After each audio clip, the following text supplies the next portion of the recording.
Well, we're going to be talking about food here next. We're going to be talking about conscious, intuitive eating. And it's really exciting to talk about that because that's one thing we all have in common, is that we all eat. How we eat and how we approach food is totally different, and it's totally up to us, each individual.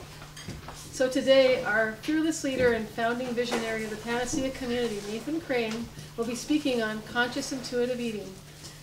In addition to having studied with many master teachers in the cleansing and other food fields, he is the visionary that has founded the Panacea Community. Today is the inaugural event, and his book is called The Panacea Cleanse. Please help me welcoming Nathan Crane, Conscious Intuitive Eating.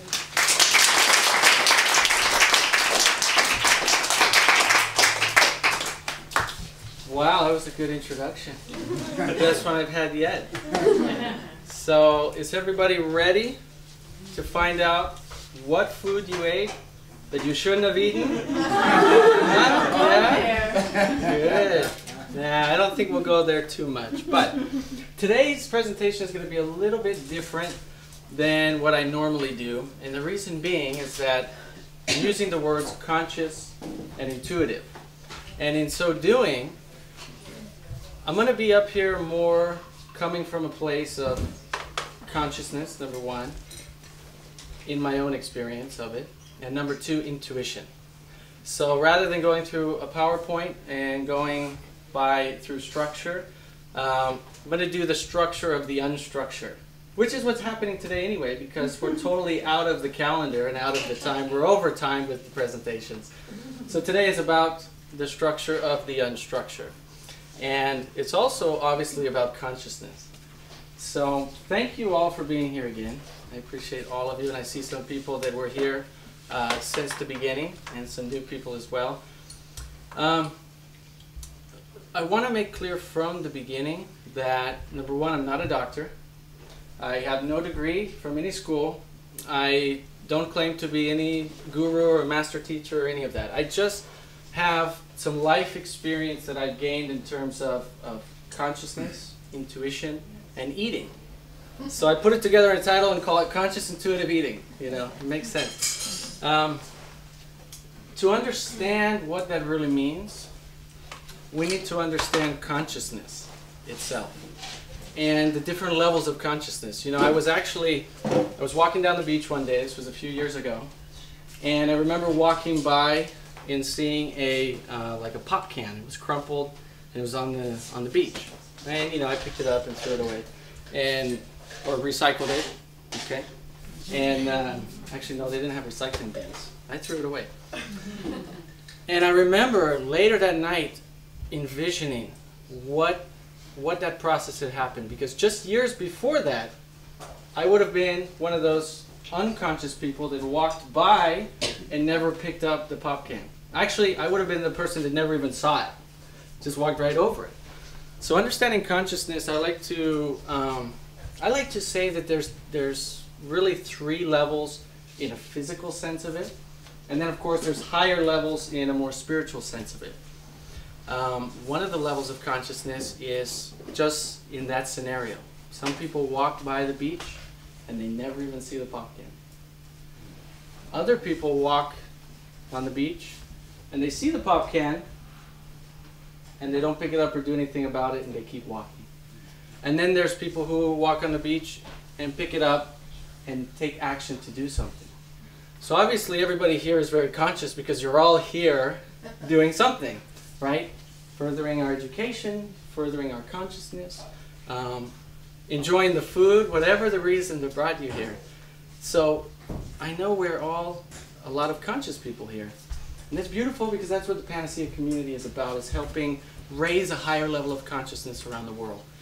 And coming back to the eating portion of it, to discuss eating, we really have to discuss the three components. Because when we say eating, most of us think, well, just physical habits. But eating has a lot more to do with not just physical habits, but more to do with mental habits, emotional habits, and believe it or not, spiritual habits. Because we're creatures of habit. If we want to call ourselves creatures. I like to say we're humans of habit. And all three are integrated. Mind, body, and spirit. And they all are relative to the type of food we eat, why we eat it, and what we do with it. And as Christina said, it's one thing that we all have in common. We eat all the time. Morning, noon, night. Some of us eat in our sleep. I'm not going to name any names, but I know people that sleepwalk and go to the fridge and open and start eating. So we really eat in our sleep. And so today I don't want to really tell you what you shouldn't eat and what you should eat, though that may come of this, though there may be suggestions from my personal experience, more opinions than anything, because there are fundamentals when it comes to food. There are core principles behind food, why food is here and what food can do for us. And at the same time, there are differences. Because each person's a little bit different. So we'll get a little bit into that as we continue.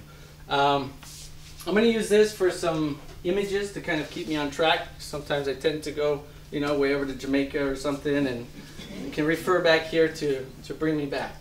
Also at the same time, I'd love this to be more of a dialogue, more of a community conversation. So rather than me up here trying to tell you what's good and what's not good for you, I'd rather we discuss back and forth, ask questions, communicate. Hence the word communicate, community. It's all co-aligned, right? So talking about consciousness, that is on the human level. Being aware of what's happening around us, right? Just like the example on the beach. Being aware that if I'm walking and I'm not paying attention, I might trip, fall on my face. That's a level of consciousness. See, some people think consciousness is only spiritual and that you only become conscious when you connect with whatever name you want to give to the source, to God, or to the universe. But that's just a level of it.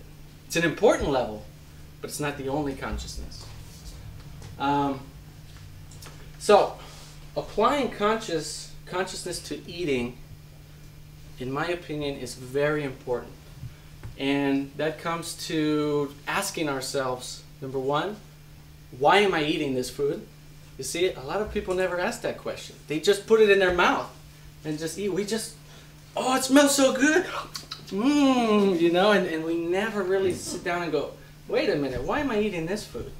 What compelled me to eat this food? Was it the advertisements or was it the smell?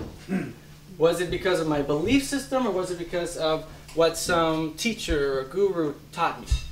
You see, so if we start questioning why we eat the food, we become more conscious, number one.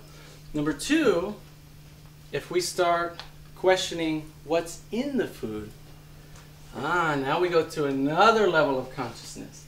Now we can understand more clearly, okay, is there something in this food and what is it?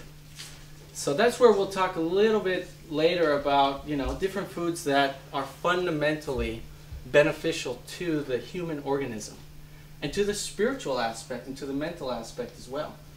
Because again, it's all interconnected.